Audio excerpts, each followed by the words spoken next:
नमस्कार, अभी तक खबरों को लेकर मैं हूं आपके साथ रिचा चंदन। खबरों को जानेंगे विस्तार से, लेकिन सबसे पहले नजर अभी तक की सुर्खियों पर।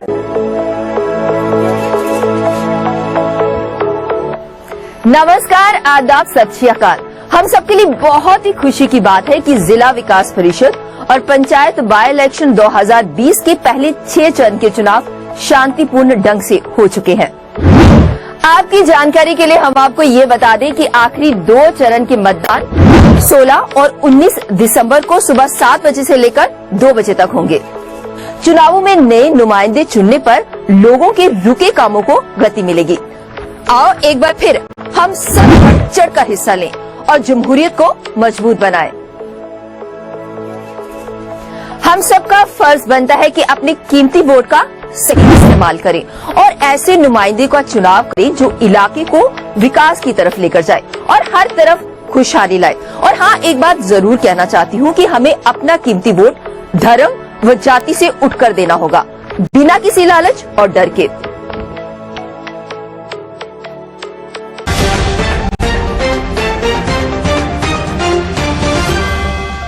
बिजबेहाड़ा अस्पताल के पास सीआरपीएफ जवानों पर ग्रेनेड हमला, एक जवान घायल।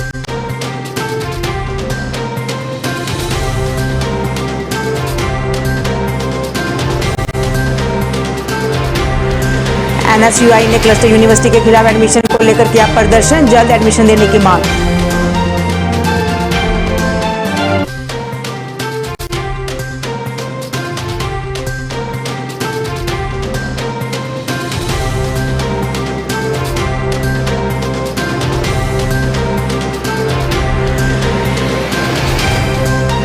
आईसीडीएस द्वारा पोषण माह अभियान के तहत कार्यक्रम का किया गया आयोजन, पोषण को लेकर किया गया जागरूक।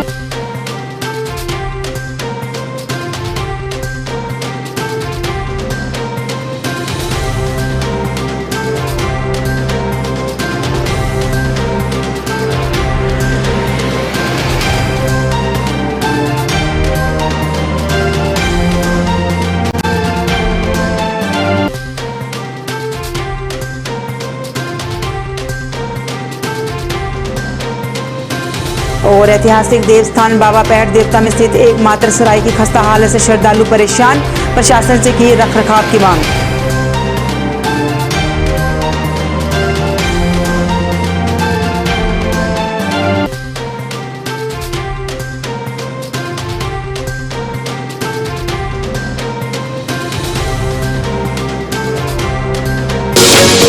अब समाचार विस्तार से।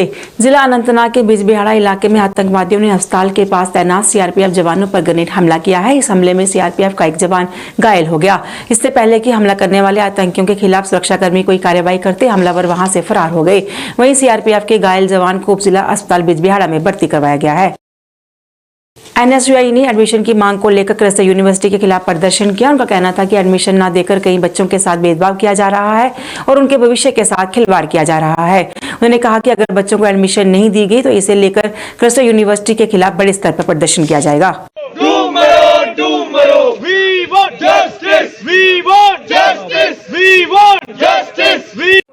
मेरा नाम अजय लखोत्रा है। मैं national coordinator NSUI RTI cell, और मैं आपको बताना चाहता हूँ हमारे क्लस्टर यूनिवर्सिटी के ये भाई हैं, बहनें हैं, 15 स्टूडेंट्स हैं, 40 सीटें थी, 15 स्टूडेंट्स हैं जिनको इन्होंने आज कहा है कि हम आपको एडमिशन नहीं दे सकते। और वजह क्या बताई है कि आपका पिछले सेमेस्टर में बैकलॉग है।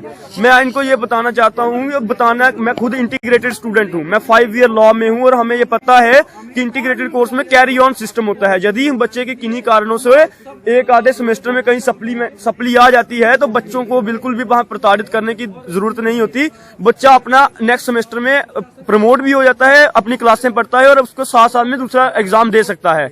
लेकिन आज 3 साल के बाद जब इन छात्रों का भविष्य अधर में आ गया है, तब उन छात्रों को बोला जा रहा है कि आप लोगों को हम लोग एडमिशन नहीं दे सकते। सॉरी, मैं इनको ये बताना चाहता हूँ कि कौन सी गाइडलाइंस को फॉलो करते हैं। यूजीसी की गाइडलाइंस के तहत इनको एडमिशन मिलनी चाहिए। गुरु नानक देव यूनिवर्सिटी की एग्जांपल है, राजस्थान यूनिवर्सिटी की एग्जांपल है, जम्मू यूनिवर्सिटी की एग्जांपल है।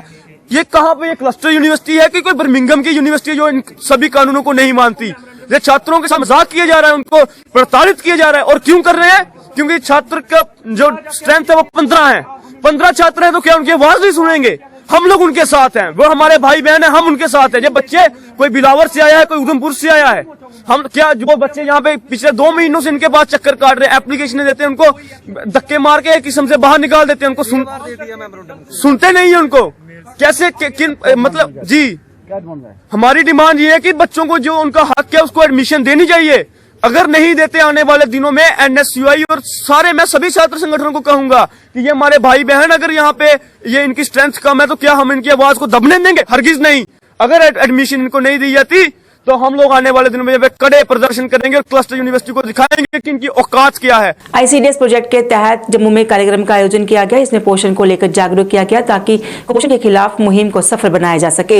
इस दौरान कैसे कुपोषण को खत्म किया जा सकता है पर भी चर्चा की गई। इस दौरान चेयरपर्सन पल्लवी शर्मा सहित के अन्य गणमान्य अतिथि भी मौजूद थे।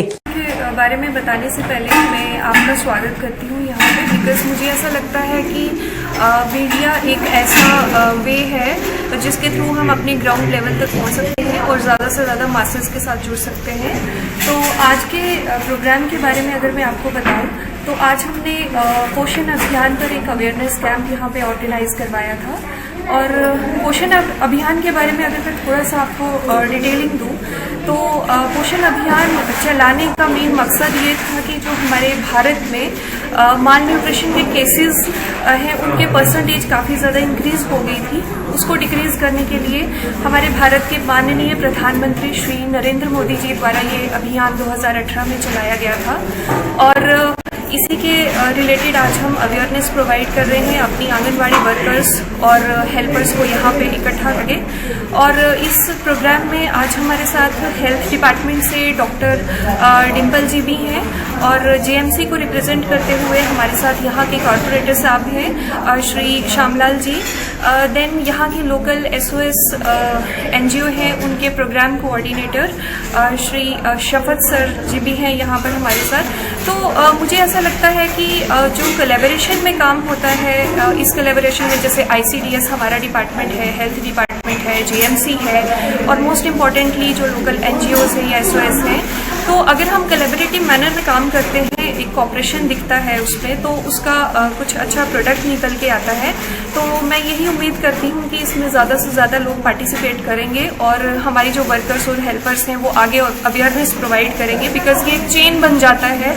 हम लोग वर्कर्स और हेल्पर्स को अवेयरनेस प्रोवाइड करते हैं और आगे हेल्पर्स और वर्कर्स डायरेक्टली मासेस से जुड़ी होती हैं। तो मैं ये चाहती हूँ कि ज़्यादा से ज़्यादा बेनिफिशरीज हमारे साथ जुड़ें और हम ज़्यादा से ज़्यादा जो नीडी लोग हैं उनको प्रोवाइड कर सकें। वो ऐतिहासिक देवस्थान बाबा पैर देवता जहां आए दिन सैकड़ों की संख्या में श्रद्धालु दर्शन करने पहुंचते हैं, वहां पर धर्मार्टस द्वारा एक सराय बनाई गई थी। इस देवस्थान पे ये एकमात्र सराय है, पर इस सराय का रखरखाव न होने से ये सराय खस्ता हालत में पहुंच गई है।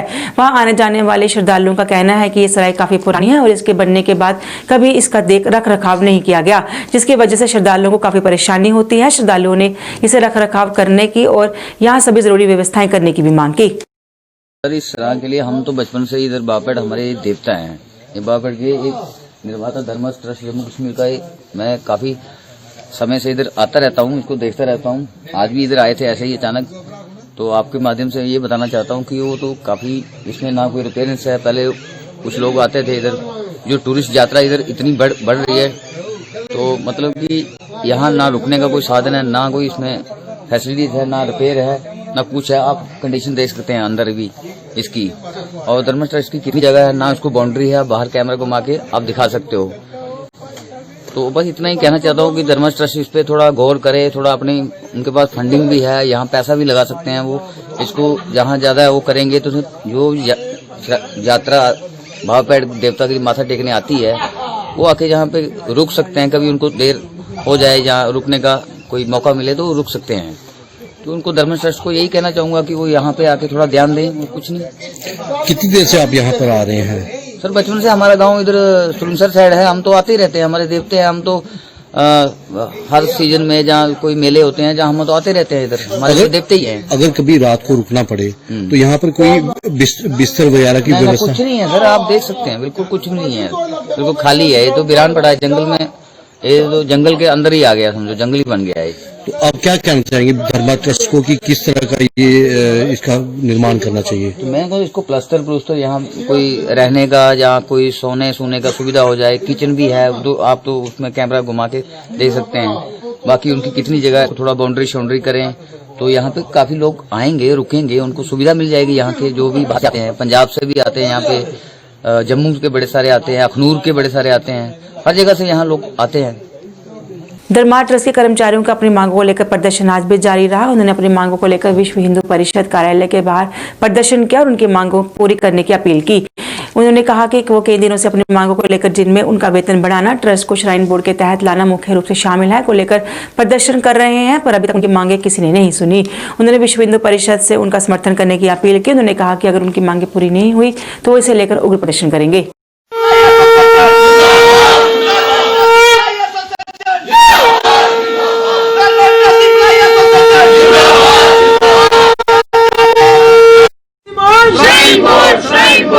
संजीव शर्मा जो कि एक धार्मिक एसोसिएशन का सदस्य है, आज हम 18वें दिन हमारी एजिटेशन पहुंच चुकी है।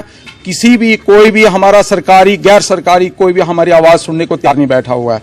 इसलिए हम आज बीएचपी के दफ्तर के बाहर धरना लगाने आए हैं, ताकि इनको जगाने आए हैं, क्योंकि इनका रोल जो है कि अयोध्या में श्री राम मंदिर बनाने में काफी योगदान रहा है। इसलिए चाहते हैं कि वो भी हमारी आवाज को बुलंद करें, ताकि इस जो हमारी डोगरा रियासत है, ये भी इसमें सारे डोगरे हैं, जो कि डोगरा रियासत है, जो हमारा धर्म, जो सनातन धर्म लो लेवल पे जा रहा है, उसको बचाया जा सके। जो हमारे ट्रस्टीज हैं, धर्मा ट्रस्ट एक बनाया था जो राजे महाराजाओं ने, ताकि हमारा सनातन धर्म को जिंदा रखने के लिए। आज हमारा सनातन धर्म इतना लो पे लेवल पे जा चुका है, इसलिए हम चाहते हैं कि ये भी हमारे साथ आए, ताकि सनातन धर्म को बचाया जा सके, जो डोगरा धरोहर को बचाया जा सके। नहीं तो बहुत देर हो जाएगी। जो लूट खसुट हमारे इस धर्मा ट्रस्ट के अंदर है, जो हमारे ट्रस्टियों ने जो जमीनें बेची, शॉपिंग कम्प्लेक्स बेचे, उनकी सीबीआई इंक्वायरी हो, वो पैसा सारा का सारा रिकवर करके ट्रस्ट में डाला जाए। और हमारे जो कर्मचारियों के साथ एक बंधुआ मजदूर, उनका शोषण किया जा रहा है, जो 30-40 साल से काम कर रहे हैं, 7-8 हजार रुपया पे ले रहे हैं सारी, वो उनका जो हमारा जीवन है वो बहुत बुरी हालत में है। हमारे मंदिरों की हालत भी बहुत खस्ता है, ताकि उनको बचाने के लिए ये जो धार्मिक ठेकेदार हैं, जो धार्मिक संस्थाएं हैं, वो हमारे साथ हैं, ताकि जब प्रशासन जागे, जो बिल्कुल हमारे गीत की नींद सोए हुए हैं, उनको जगाना हमने, ताकि एक सेपरेट श्राइन बोर्ड तैयार करें इसका। नहीं तो जहां माता श्री वैष्णो देवी श्राइन बोर्ड के साथ इसको मिला दिया जाए, ताकि हमारे जो कर्मचारी हैं वो भी एक राहत की सांस ले सकें। जय श्री। भारतीय सेना द्वारा घाटी के पहाड़ों से वापस लौटने वाले बकरवाल समुदाय के लोगों के लिए चिकित्सा शिविर का आयोजन किया गया। इस शिविर में बकरवाल समुदाय के कोरोना टेस्ट और अन्य जांच की गई और जरूरतमंद लोगों में दवाएं भी वितरित की गई। बकरवाल समुदाय ने भारतीय सेना का इसके लिए धन्यवाद किया। ये कैंप लगाया आर्मी ने, हम बहुत खुशी हुए। अब बीमार लोग थे जो उनको टिक्की मिली है, टैबलेट मिली है, और हमारे जानवर बीमार रहते उनके लिए भी हमें से टैबलेट चाहिए और गर्म कपड़े चाहिए, हमें कमर की सहायता होनी चाहिए। और आगे भी हमारे साथ आर्मी ने बहुत कुछ मदद करती रही, इंशाल्लाह पीछे भी करेगी। तो इसके बाद हमारा दूसरा कैंप फिर हमारा बिगालकोट में होना चाहिए, क्योंकि काफ़ी बस्ती आवाम है और यहाँ कुछ लोग नहीं आ सके, कुछ बीमार भी हैं, कुछ परेशानी भी होती हैं। बग्यालकोट एक सेंटर है पूरे सवारी का, बकरवालों का, कुछ बकरवालों का, तो वहाँ आने चाहिए। और हमें कंबली की सहायता होनी चाहिए, तरपालों की, क्योंकि रास्ते में जाते हैं जब हमारी भेड़ बकरी, वहाँ धारे नहीं होते, कुछ नहीं, बारिश में बहुत तकलीफ होती है। तहसील रामकोट में स्थित वरुण देव मंदिर में हर वर्ष की तरह इस वर्ष भी वार्षिक भंडारे का आयोजन किया गया। इस वर्ष कोरोना की वजह से इस भंडारे में श्रद्धालुओं की कमी देखने को मिली। हमारे संवाददाता महेंद्र सिंह मनकोटिया ने भंडारे के आयोजन पर आयोजकों से विशेष बातचीत की। आइए देखते हैं। और मैं हूं महेंद्र मनकोटिया, जेकेसी न्यूज में आपका स्वागत है।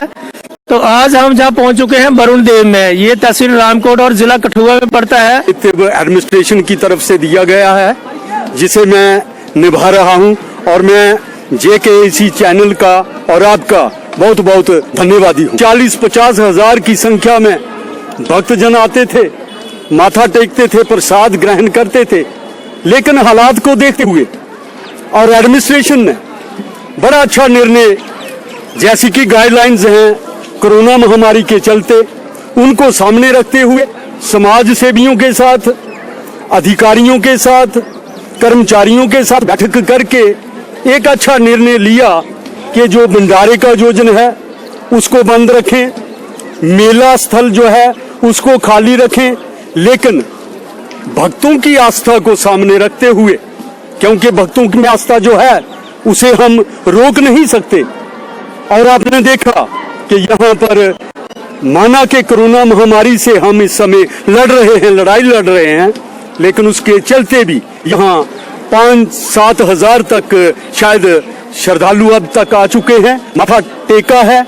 और हमने देखा कि जो विभाग की तरफ से, एडमिनिस्ट्रेशन की तरफ से विभागों को, अधिकारियों, कर्मचारियों को जो ड्यूटी सौंपी गई, बड़े अच्छे तरीके से हर एक अपनी ड्यूटी पर तैनात है। गाते भी हैं, गुनगुनाते भी हैं, और शायद वरुण देव के लिए आपने एक कोई जहाँ पर गीत या संगीत कुछ लिखा है, उसकी चंद पंक्तियां मुझे सुनाएंगे आप?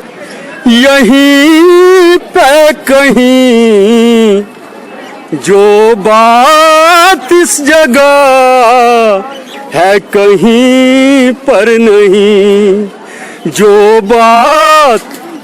बात इस जगह है कहीं पर नहीं। जेकेसी न्यूज देखते रहिए, धन्यवाद। जम्मू में ठंड का कहर लगातार जारी है। पिछले कुछ दिनों से लगातार पड़ रही धुंध ठंड में और इजाफा कर रही है। पिछले कुछ दिनों से रोज पड़ रही धुंध से तापमान में भी गिरावट हो गई और ठंड बढ़ गई है। लोगों का कहना है कि इतनी ठंड से बाहर निकलना भी काफी मुश्किल हो रहा है और वहीं धुंध के कारण विजिबिलिटी भी काफी कम हो गई है, जिससे वाहन चलाने में भी मुश्किलें पेश आ रही हैं। लोगों ने सभी को खुद से ठंड से बचाने की अपील की। देखिए, आज की अगर मैं बात करूं तो आज सुबह ही जैसे मैं जागा, खिड़की से बाहर देखा तो बाहर बहुत ही कोहरा दिखाई दिया और मैंने सबसे पहले वेदर अपडेट देखा और मेरे फ़ोन पे दिखाया कि आज 11 डिग्री सेल्सियस है, मतलब आज बहुत ही ज़्यादा सर्दी है। तो मैं बच्चों से रिक्वेस्ट करूंगा और खासकर पेरेंट्स से रिक्वेस्ट करूंगा कि प्लीज़ अपने बच्चों को अंदर ही रखें, ज़रा बाहर ना जाने दें। और जैसे हम सब जानते हैं कि कोरोना भी है, तो अपने घरों में रहे और इम्यूनिटी का ध्यान रखें, खासकर बच्चे और बुजुर्गों का। और जितना हो सके गर्म पानी पिएं और अपने आप को गर्म रखें और घर पर रहें। इतनी खतरनाक सर्दी आ चुकी है कि मतलब जिससे कि जो है बिल्कुल कांप रहे हैं अभी।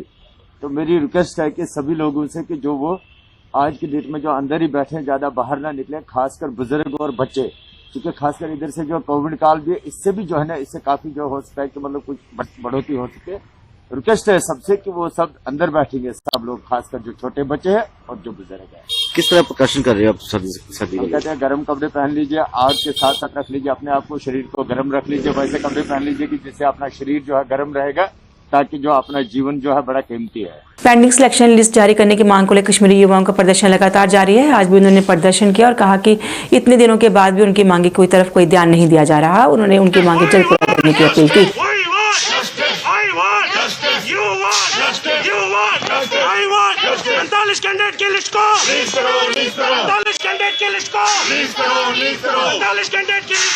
आज हमें यहाँ पे 75th डेज हो गए हैं यहाँ पे, और आज आप देख रहे हो कि सर्दी कितनी बढ़ गई। यहाँ पे आना कितना मुश्किल हो गया हमारे लिए।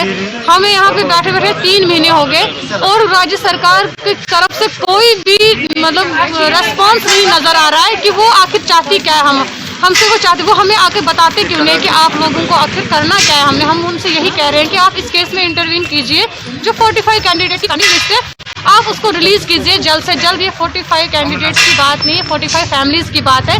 हमें गवर्नर सर ने एश्योरेंस भी दिया था, उस एश्योरेंस को आज 3 महीने हो गए और वो एश्योरेंस कहीं पे भी दिखाई नहीं दे रहा है। हमें उनसे, हम राज्य सरकार से यही रिक्वेस्ट कर रहे हैं कि हमें आखिर हमारे इतनी नाइंसाफी क्यों हो रही है। क्या हम कश्मीरी पंडित है इसलिए, क्या हम वहाँ कश्मीर से निकाले गए हुए यहाँ पे विस्थापित है, अब हमें यहाँ से भी निकाल रहे हैं। आप देख रहे हो कि आज हमें यहाँ पे 2-3 दिन से बैठने नहीं दे रहे, हमें यहाँ से भी निकाल रहे हैं। खदेड़ दिया इन्होंने, सड़कों पे बैठने पे मजबूर किया। बट ये शायद ये चाहते हैं कि हमें डराया जाए और हम यहाँ से निकल जाए।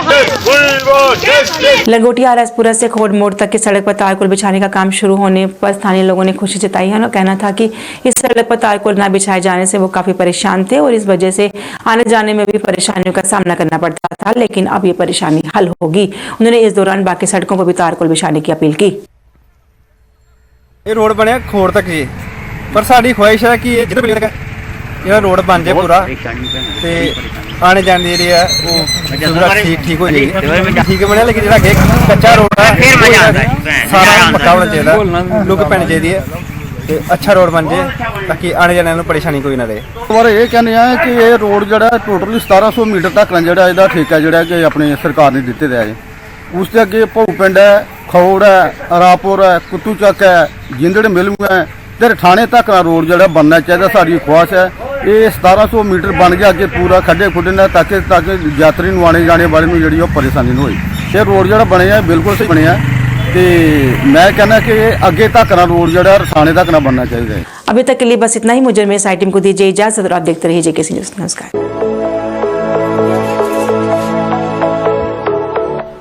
नमस्कार, आदाब, सत श्री अकाल। हम सबके लिए बहुत ही खुशी की बात है कि जिला विकास परिषद और पंचायत बाय इलेक्शन 2020 के पहले 6 चरण के चुनाव शांतिपूर्ण ढंग से हो चुके हैं।